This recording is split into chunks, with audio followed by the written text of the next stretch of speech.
Good evening, council, and it's nice to see Mary Perry. I haven't seen him in a while, so it's good to see him, even though it's on the TV. So my name is Ryan Dugan. I live at Campbell Street. I'm here, I guess, after a long hiatus. Council Beauregard talking about this massive amount of malfeasance that happened in the police department back in 2020.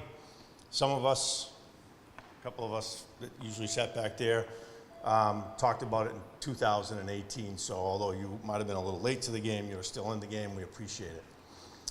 I was famously the one who laughed at Chief Solomon while he sat and talked at this podium. And now, after 4 years, you all know why I laughed. He was a joke then, and he's a joke now. And when he sat up here and talked about how he was so awesome and it wasn't his problem, I legitimately chuckled behind him, and he had his stormtrooper come from across the room and try to intimidate me. And he intimidated me from January 10th, 2019 until today, to be quite honest with you. It's not that I had nothing to say. I was watching you all get along famously, and that's great. And I applaud your words of standing up and getting behind this whole report thing. But I'm going to be honest with you, your words are pretty hollow. When several council people on the council would sit here, and I'd see him at political events for Maura Healey and Elizabeth Warren and Ed Markey and this Democrat and that Democrat and the other Democrat, and the entire cabal is laughing at all of you as you fundraised for them, put money in their coffers for them, held signs for them, and now you sit here tonight and say how outraged you are that they haven't done a thing for you. It's funny, because as taxpayers, they haven't done anything for a lot of us for a long time, and now you wake up a little bit because they're not returning phone calls. It's funny, because some of us have been on this train for a long time, not getting calls back and getting poop thrown back in our face over this whole thing, and nothing's been done about it. I congratulate Chief McNamara on his appointment. I met him at a golf tournament, straightforward, straight shooter, great, hired by the city of Methuen. But if you think hiring him solves your problem, it does for a little bit. But you still have the cabal of the superior officers that sat in this chamber and eyeballed all of us as we brought up topics of fiscal malfeasance against the taxpayers of the city of Methuen. And then Mayor Jajuga sat there and threw his hands up like he had no clue what was going on. He probably didn't, for his own reasons, because probably had no clue what really was going on anyway. But anyway, I don't think chopping the head off the fish should be the end of it.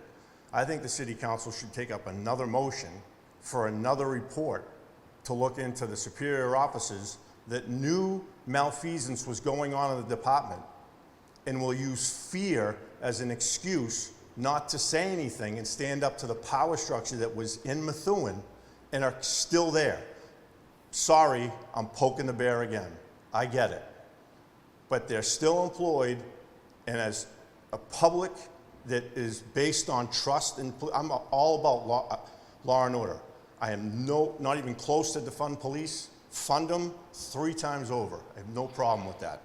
My issue is that when they know there's malfeasance and they don't do anything, you ruin the trust of your community. There are citizens in Methuen, I know this firsthand, that were investigated by a civilian that paraded around as a police officer under the guise of a chief who wanted him to do that had work product where other officers raised their right hand at a clerk magistrate and said, I, under the pains of penalty and perjury, swear that that information is true, and were sworn affidavits for people's arrest, trial, and confinement under bad information on someone that should have never been doing the job. The city of Methuen has to be concerned about severe civil liability based on the malfeasance of the people that ran the department and knew it was happening. If they had no knowledge of it, that's one thing. We all can assume that the way the department was run for years, those people were in fear of saying anything because that's just the way it worked. But that's not a legal excuse to bury your head in the sand and not say anything. You're still liable, and possibly criminally liable, in regards to the malfeasance that happened. There's a state drug lab expert, Annie Dukin, who, and the chief would know about it, caused a huge headache for the state when she became not only the drug expert, but legitimately the drug tester for the state. Some of it went into the machine, some of it didn't. Let's just leave it there. And all those cases are historically known as the Annie Dukin cases. The chief probably knows all about it. All those cases got directed out, and many people that had their civil liberty or their liberty confined and restricted got out. This could happen to the citizens of Methuen that have been illegally pulled over, illegally investigated, and illegally charged by 2 individuals. It's just not one. So my hope is that the city council takes up another motion to fund another study. I'm sorry, chief, if it causes you more work, because I know you're straight out. There's no question in my mind. But if the study comes out clean, it restores trust completely in the department, not just, there's a ton of patrolmen, beat cops that work their tail off, detectives that do the hard work, and this stain, although it shouldn't, hits them as well, and they're affected as well, and they shouldn't be, but it's just natural in the business, right?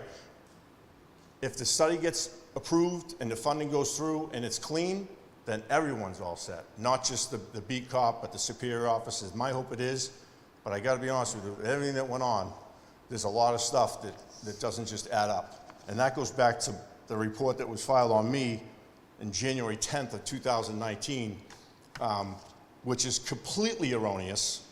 And I teach report writing. I didn't realize it because I buried it in a file cabinet until my buddy John was so graciously copied it off and gave it to me just to, stir the pot a little.